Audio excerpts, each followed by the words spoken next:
Welcome back to another session of the podcast. Today, I'm with Janna Rodriguez, owner of the IDC, an early childhood education facility. Well, thanks for joining us, Janna. Can you take us through your journey into entrepreneurship and how you came to starting this wonderful business? Yeah, I think it's interesting that question is always asked to me, and I think that I always have a different response as to what made me start it. Was it me being involved in civic engagement at a young age? Was it me understanding the importance of education? Was it the childhood that I had, that didn't expose me to early childhood education and the importance of the developments of social and emotional needs? What actually was that turning point? But I think that for me, it was more so, I wanted to be an entrepreneur and I just didn't know how to tap into that and where to be able to figure out where my place was, because I didn't have my purpose at that point, right? So that I was still trying to figure out who I was, what I wanted to do, what I wanted to study in school. And so, when I was about 22, 23 years old, I came about this idea of looking into a childcare facility, and I went in with a partner. And so we created it back then. It was called Juliet Little Angels, LLC, and it was in my hometown of Freeport. And so we cared for children from 6 weeks to 12 years old. And during that time, for 4 years, I had that partnership, and I really had to learn about the importance of what it was like running a business. Being first and foremost the first college graduate in my family, and being able to understand what it was like to deal with the challenges that came about when you don't know what it's like to run an operation or to be exposed to what it's like running a business. So I think for me, I really was able to find myself during those 4 years and really understand that my vision and goal of creating a nurturing environment and being very intentional as an educator and being very intentional in the actions that I chose came about those struggles that I dealt with. Having a partner was a challenge in itself. And then being able to walk away from that when, you believe that you were constructing and building something with someone was also very challenging for me, because you may think that you want to do it alone, but you don't when you get to that tunnel, right? And so you're very mindful of that fear that you have instilled in you. But I think that because I was very resilient as a young age, even being very young, I was very resilient in that if I had a dream, I knew to look for it. I knew to go for it. I knew to really cultivate what I wanted. Right. And so I was able to then open up the IDC. That was in 2018. And what does IDC stand for? So it stands for the Innovative Daycare Corp. And so we shortened it for the IDC. I thought that it was very friendly, child friendly, and very bright, with a bubbly personality, which is reflective of who I am. And so in 2018, we opened up the IDC, and we really wanted to focus on the importance of the mental health of children, not just focusing on the development of children, because we know that there's an importance there, but then there's the importance of what type of environment are you cultivating for a child to feel authentic, for a child to feel like they can be who they are outside of the environment of their home, right? To be able to teach them what it's like to love, what it's like to care for others, what it's like to also take accountability. Right. I feel like, many times you just don't teach children that. Right? You're so focused on them reaching their milestones that you're forgetting about all the other important environmental factors that contribute to the development of children. Yeah. And so the IDC was really born out of me wanting to be bold, me wanting to be innovative, me wanting to be who I am, because that is who I am. Right. And it was really the shift in that time was the shift that I needed to really say that I found my purpose. This aligns with who I am, right? I love what I do, and I wouldn't change it, to be able to do something else because it may bring me more income, or because it may feel like I have more power, right? The power for me comes from being able to brighten up a child's day, to be part of that journey that I know that will create a lifelong lasting impression on them, that will allow them to build their character. And I think that for me, that's more, it's more rewarding for me. Right. So let's take a step back to those challenges that you mentioned, right? Those learning lessons, those things that, you learned the hard way. Those were hard-won lessons because you had to live it. I mean, when you're starting off, you don't know what you don't know, right? And then the economy changes, society changes, rules and regulations that guide your industry changes, and you have to be responsive to these things within your external environment. You have to figure out how to manage the families that you're working with, manage the employees that are coming and going that you're working with, right? All of these changes, your partners. What are some of those hard-won lessons that you would like to share with our viewers? I think if I could give, and this question's been asked a lot too, right? What advice would you give someone? And I've always said to be your biggest cheerleader, to believe in your vision and in your dream, to never allow someone to make you feel like what you're thinking is so outside the box that they limit your vision, that they limit your goals, because they want to limit you because they see in you what they wish they saw in them. And I remember having a conversation with an investor when I was thinking of expanding my services, and he said to me, well, why don't you start small, and work your way up. And I understood the concept behind what he was saying, but what he didn't understand was the vision behind what I was trying to do. And so if I needed to give advice to anyone, it would be to, first and foremost, like I said, be your number one cheerleader. And second would be to accept failure. And for me, it's been very challenging over the past 11 years that I've been an early childhood educator. This is my 11th year. To understand the importance of failure and to not look at failure as if you didn't fulfill or you just didn't make it across the aisle, right? Or, that the finish line was just too far for you. I think that the failures that I've had have allowed me to really be able to self-reflect on who I am personally, who I wanted to be professionally. Right. What was my career? What did I want it to look like? If I ever wanted to leave a legacy, what did that look like? And so it really made me have to take a mental shift in understanding that if I want to be authentic, then I have to walk in that space and with that spirit every day. And that is very challenging in society today and age, and back in the day as well too, but most importantly for today, because anytime you show any sense of authenticity, it's always questioned, especially for a woman. Right. And so I think it's important for me to understand that when I was in the past told that, oh, you're too aggressive in your manner when it comes to, your business, you're too much of a hustler per se, right? That what they were telling me was I was doing the right thing because I was believing in what I wanted. I was believing in my dream, and that I understood that my dream was going to cultivate other little girls to be able to feel like they can do it as well too. That you don't have to come from wealth for you to be able to want to pursue your dreams and take on entrepreneurship, right? Yeah, so many things in that, right? So we're gonna pull them apart, right? Let's go back to one of the lessons you shared about embracing failure and learning from your failure, not letting that stop you in your tracks, taking a positive perspective on times where you don't exactly get the outcome that you were hoping to achieve, right?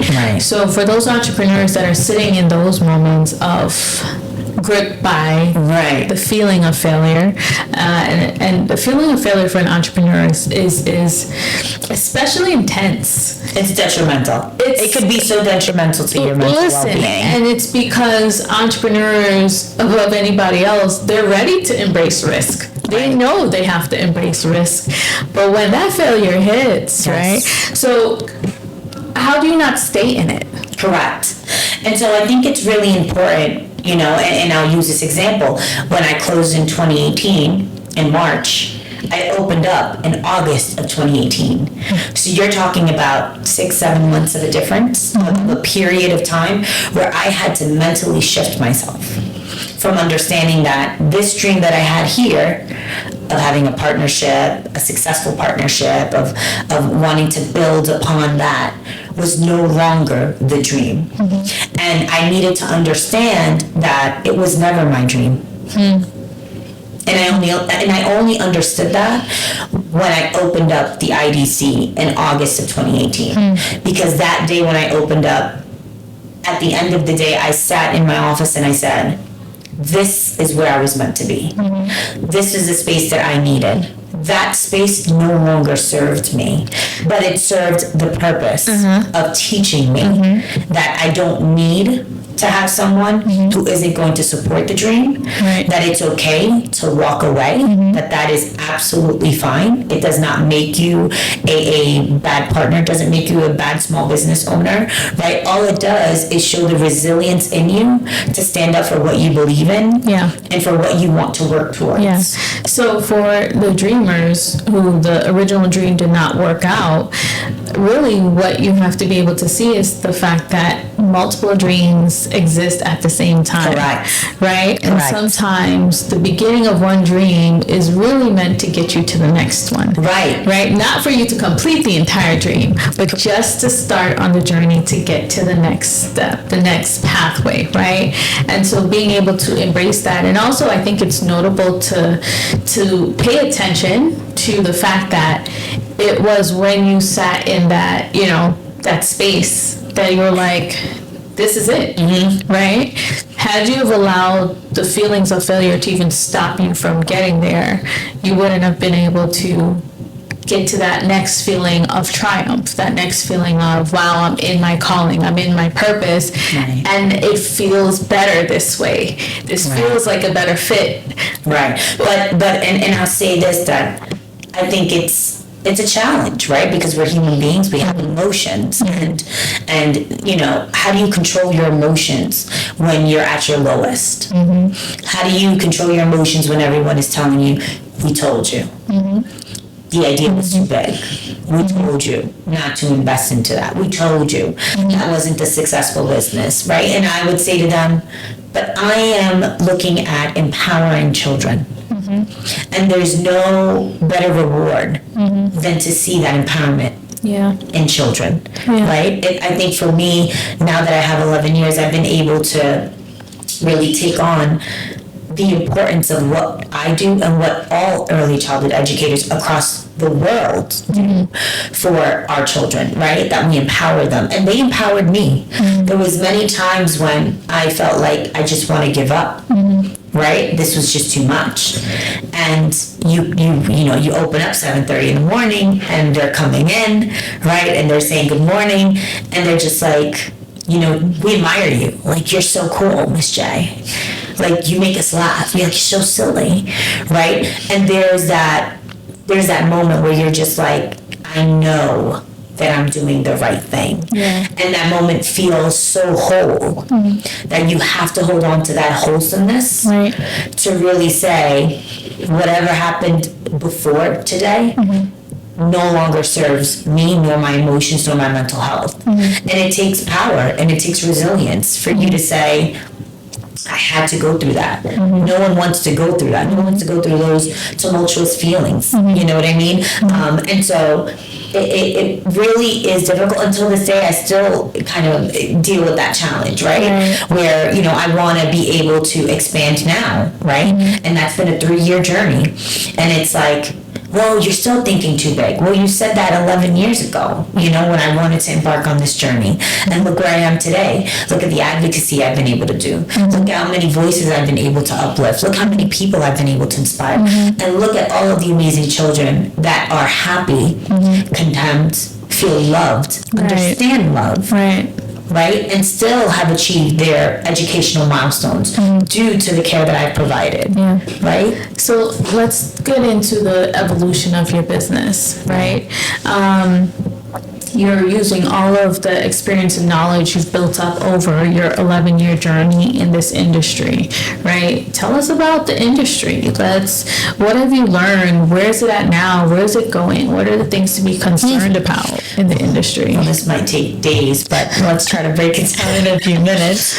So I think first and foremost, I think it's important to just acknowledge the importance of early childhood education and childcare. I think that there is a negative perception of what people think it is versus what it actually is. I think that we need to continue discussing and advocating on behalf of the everyday work that we do that most people don't understand because they're not in it, right? I think when we look at where is childcare going, I think that it's at its turning point right now, where we understand that it needs to be treated as like if it was a K through 12 education, first and foremost, that we need to look at how it's predominantly run by women, and we need to respect that and add some respect to that. Right. Okay? And then when we want to even talk a little more in depth about that, the fact that many women of color, right, especially when you look at family childcare, create their generational wealth from there. And what does that look like? And how do we support them? And how do we empower those generations, right, that have existed for years doing this job that have never been respected, right? That they are just now being acknowledged for the work that they do every day, right? And so I think that when we look at where it's going in the right direction, but it really needs to take a shift in a permanent solution that allows us to have a sustainability when it comes to our field. And so right now our field continues to go through this crisis of an up and down, right?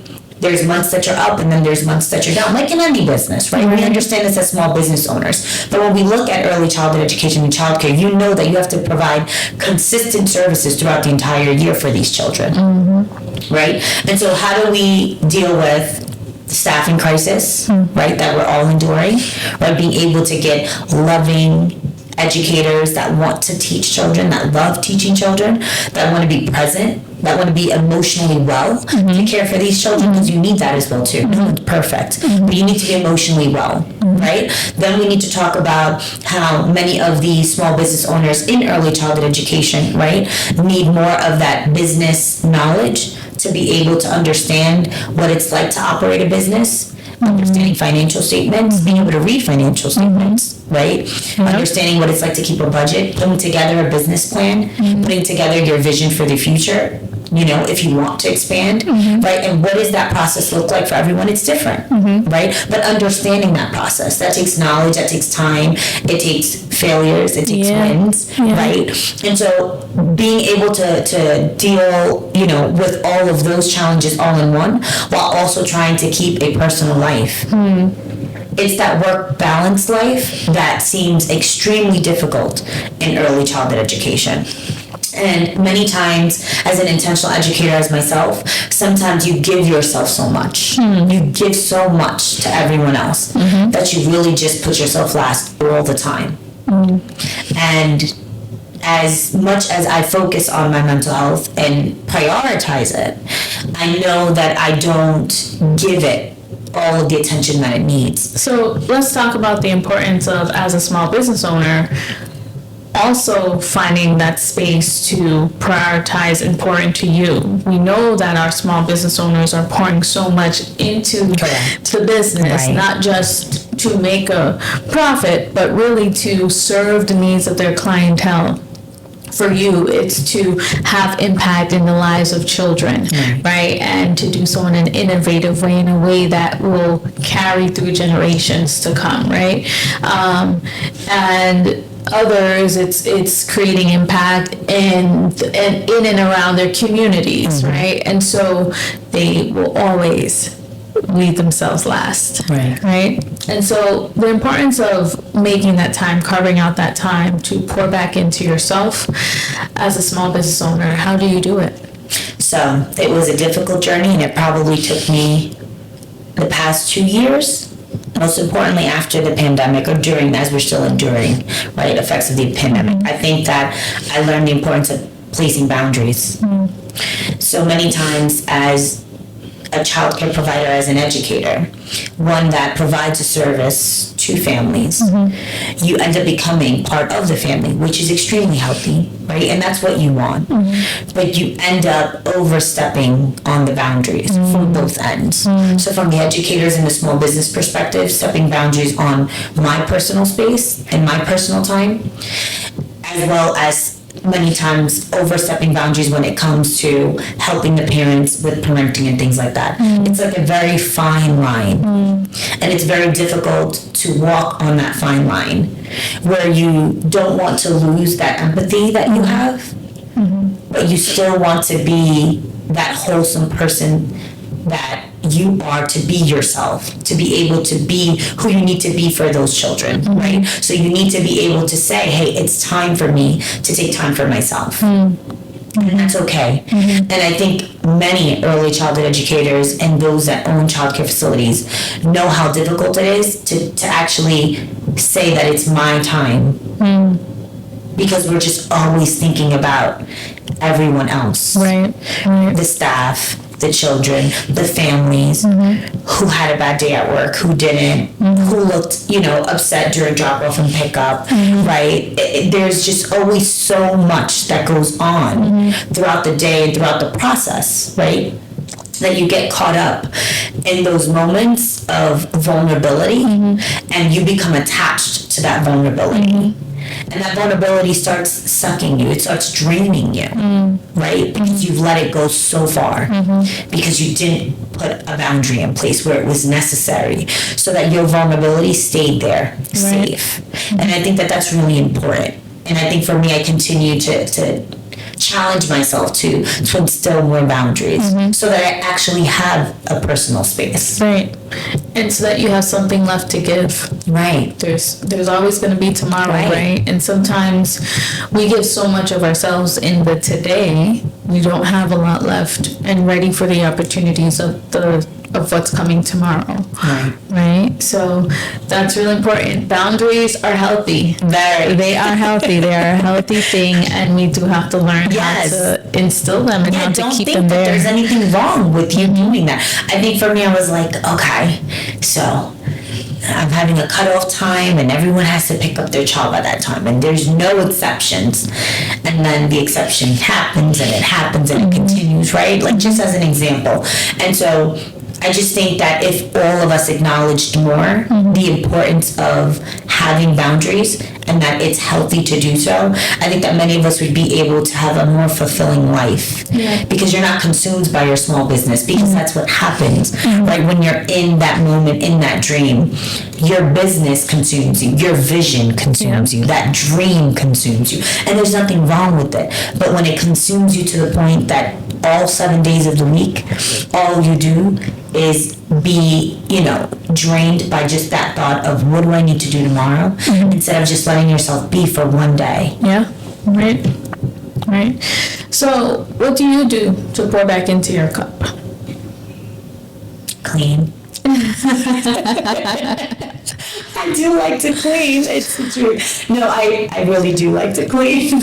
I like to organize. I like to redecorate. I feel like it really levels me back to a balance. I think getting a facial always allows me to remember to check myself and say, this is your time and you needed this. Being able to make sure that I'm eating healthy, right? So making sure that I'm not, letting my diet go where it shouldn't be going, right? Just because you're on a fast roller coaster schedule where you don't even have time to prep, to think, what did I eat? Did I even eat, right? So really being intentional with that. So like on the weekends, I really like to make sure that I have the fruits for the week, my meals that I'm going to eat for the week, so that I'm ready to be prepared to still take care of myself while I'm taking care of the children and helping the families and, helping my staff and supporting my staff and just supporting the environment, but really trying to create the environment that I need to be within that environment. Okay. And so what are some of the projects you have right now on the horizon, other than pouring into the lives of the children, right? What else are you doing? Because you're very community-led. Right. So I think we don't want to let the cat out the bag yet, but there are some big things coming for the IDC. One of the most important things is that I want to be able to expand to be able to really provide services for all families and really look at how do we look at a 24-hour model and being able to create a 24-hour model. And so we're trying to embark on that journey. It's been a very long journey for me. It's taken me over 3 years to be able to even process what it's like to expand from one facility to just a second. And so like I said, there will be some up and coming news going on regarding IDC2 that will be coming to, close to town near you. All right. But I think another thing that I'm focusing on is the advocacy part when it comes to being very intentional in the language that's used in early childhood education. And one of the things that I always discuss with, my interns and my staff and the children that I care for and the families is that we have to be very intentional on the fact that when we look at early childhood education, a lot of the theories and theorists that we study right in school, a lot of it doesn't really reflect the data and the research that's necessary to be able to care for all children. And so it's really important for me to continue advocating that we need more theorists, philosophers that look like me to be able to teach our children what it's like to be authentic, right? That we don't want to take away from the theorists that have paved the way, right? But we understand that many of them have been white men, white women. And so how can we go teaching children when they're only being taught by a specific educator? Right? And so they start subconsciously thinking that that's the only person that can provide the knowledge, that they are the only ones that have acquired the knowledge. And so it's really important that we have educators such as myself that can be able to not challenge but really start paving a different path of perspective on what it's like to teach children the importance of social and emotional needs, what that looks like culturally. Right, because that's different too, and really being able to be inclusive in the approaches that we use to be able to say this child attained their milestones, but that doesn't mean that this child can't attain their milestones because it's different for this child, right? It may be different for a 2-year-old toddler who's being raised in Brooklyn by a single mother, right, a Black single mother, versus a 2-year-old little girl that's being raised on Long Island by a Hispanic mother who's a single mother as well too, which is different for a white mother, single mother, who lives out, in Manhattan, right, who has a little more resources. Like, that's different. That's a different environment for all of those children. And they all need the support and resources to be able to thrive. And so for me, I continue to advocate that let us start creating, the knowledge that's required for us to be able to teach these children, that everything is different and everyone is different, and that is okay, and that there will be different approaches to how we endure or teach children. And so I think that no one talks about that enough. I think that we hear of the whitewashing, in education and the entire educational system, but we don't talk about it enough in a very intentional way. So that's one of the things that I really am passionate about, being able to discuss more and just, it's an uncomfortable topic, but it's one that allows you to become who you need to be, because only in uncomfortable spaces do you actually allow your authenticity to come out, right? You can't walk in the dark to be able to see the light. You really just can't, right? You have to walk into the light, even if it's too bright. And so I think that for me, I have to continue trying to walk in that light, right? And also looking at, how do we create a sustainable childcare sector that is inclusive for all families, right? That we look at what does universal childcare look like? How do we create, a system that allows for all children to be able to have a nurturing, healthy environment that allows them to thrive, right? We look at a K-12 system, and we know that the public school system was created because everyone deserved an education. But we know that the education system doesn't start at 5 years old. We know that. We've seen that. We've seen the effects of that. You look at children that have endured the pandemic, where they were going remote learning, how difficult it's been for them to transition back to in-person. We see the effects. Even adults. Oh, right. Well, we won't go there. We'll stick to children. Right? But we see those effects, right? And we see how we're still dealing with those effects, right? So we understand that we need intentional educators, we need loving people, but most importantly, I think that we need people who accept their failures. Yeah. And to show that to children, that it's okay, you know, that I didn't do something right. That doesn't mean that I'm not worthy. Yes. I'm just as worthy because I can accept that I didn't do that right. So, what kind of legacy do you want to leave when all is said and done? You know, you got some big plans, some big things coming. So, what kind of legacy do you want to leave behind? The legacy of she did it. She thought this through. She sacrificed, you know, her 20s, her 30s, and I get emotional because it's like it took a long time, and Got this. I'm sending you a hug. The hug's the way. yeah, and I'm gonna make it through. Yeah. And it just takes, you know, a lot of times emotion is looked at as a weakness, but, No, it's but strength. it's not, right? It's strength. How do you allow yourself to be in your dream, right? Like, don't allow anyone to take that away from you, right? Yeah. And I apologize that I'm emotional, No, it's okay. but this authenticity is what's allowed me to get where I am, and to be able to embark on expanding, having a business, fulfilling my master's, wanting to go to law school, because I understand that we just don't have enough of us in the right spaces. To advocate, to fight, right? Exactly. No, it's so key, and it shows your passion for what you're doing. Passionate. How much you gotta be too passionate to make it through, right?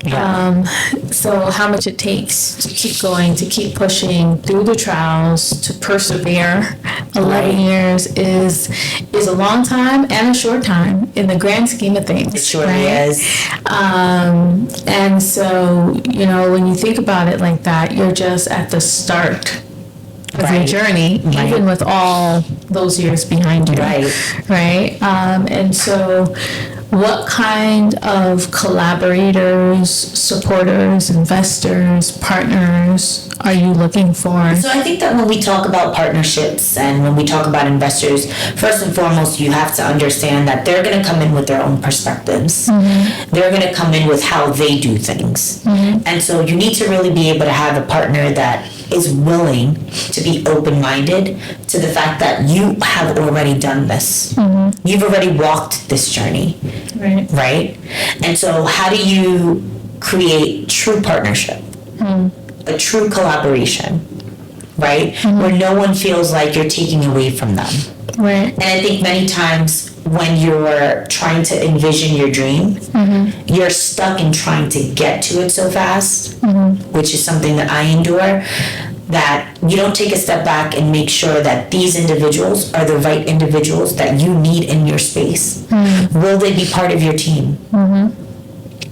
Will they take away from your dream? Right? And many of us don't take that step back to just realize, okay, this person isn't fit to be part of this moment. And that's okay. Right. And that's okay. So I think, you know, another thing that I wanted to add, you know, to that is the importance of empowering our youth. I think that many times you see so many of us wanting to pursue these dreams and getting to the point of success where you forget about those that have to come after you because you're so consumed with your success and your wins that you just think you're going to be there eternally, and you're not.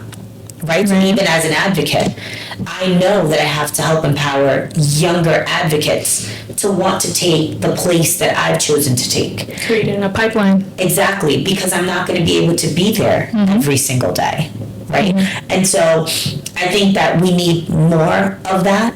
I think we need more mentorship programs to be able to help our youth, to inspire our youth. I think that we don't have enough of that. I think that our society has really cultivated this environment of thinking of oneself at all times, right? And so you really need to be able to move past yourself. Right. And I think the moment that you can move past yourself and want to give all the knowledge that you've acquired to someone else is when you've really won. Right? Where that battle that you've been struggling for all those years, you finally beat it. Yeah. Right? Because you finally know that it's okay to let go. Right. Because you've inspired someone amazing. So you certainly inspired me. Where can the viewers find you? How can they find you? How can they reach out to you if they want to learn more? I'm not the best with social media. I need to be, right? I do, but we do have an Instagram account. It's the IDC. So it's at the IDC. We have a Twitter account, X now, right? Because everybody still calls it Twitter, X. We do have a Facebook page as well. So you could follow us on all of our social medias handles to be able to get up-to-date information. We're currently revamping our website so that we could be able to look into the future more, right, as we embark on the future. And and I think that I probably need to do a little more of these podcasts and not get emotional. Emotions are strange. But emotions are good, right? Because, you never see people. You see people crying, you automatically assume the worst. Oh, they're having a moment. Oh, for a woman. Oh, she's got to take a breather. She needs to. It's called passion. It's called love. It's called being at your worst and at your highest at the same time. That's good. Being at your worst and your highest at the same time. Yes. The journey of entrepreneurship. Yes. All right, somebody write the book. Yes. All right. Thank you so much, Janna. We really appreciate it. No, thank you for having me, and thank you for allowing me with the space to be able to be vulnerable. Right, to a lot of my vulnerability. So I appreciate you. Well, thank you so much. Make sure you go check out Janna, find out what's to come, follow her on all of the media. She has great things to say. Thank you again. Thank you.